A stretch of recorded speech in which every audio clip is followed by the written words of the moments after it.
This is how I know for a fact that the Bible is real.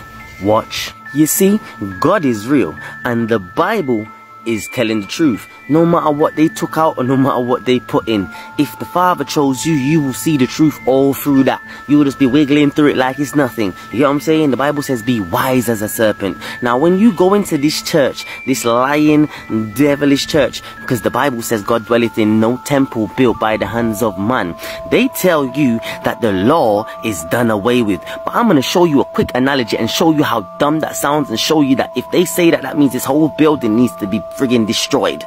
So, if they say that there is no law, there is no commandments, then if there's no law, that means there's no sin. Because it's because of the law that there is sin. Correct? Because this is what you're teaching the churches. You'll teach Paul, act like y'all know Paul and understand Paul, but y'all don't. Yeah, and I don't want y'all to disrespect Paul, because a lot of y'all don't understand Paul either. You know what I'm saying? A lot of y'all are going to be led to destruction because of lack of understanding of Paul. Facts, the Bible says that. It didn't say he was wrong though, it says because of your lack of understanding.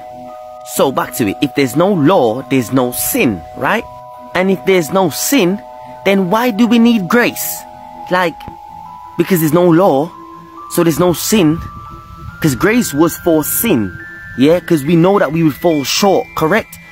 So if there's no law, there's no sin, then why do I need grace? Because I'm not sinning. No matter what I do, I'm not sinning. So why do I need grace? Where there is no truth, there is no grace. Understand that. That's the reason why there's no grace in the church. But let's carry on again from the top. There's no law, as they said. Not me, they said it. Right, the lying churches, there's no law.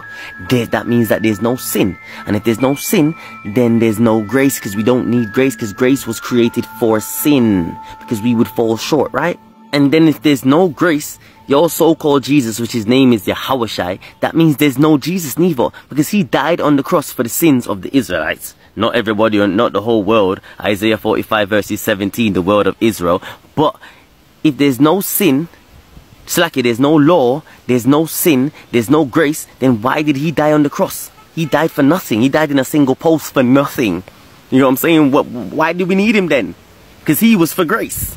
He is the grace, is he not? And then if there's no Yahushai, no Messiah, your so-called Jesus, then why is there a Bible?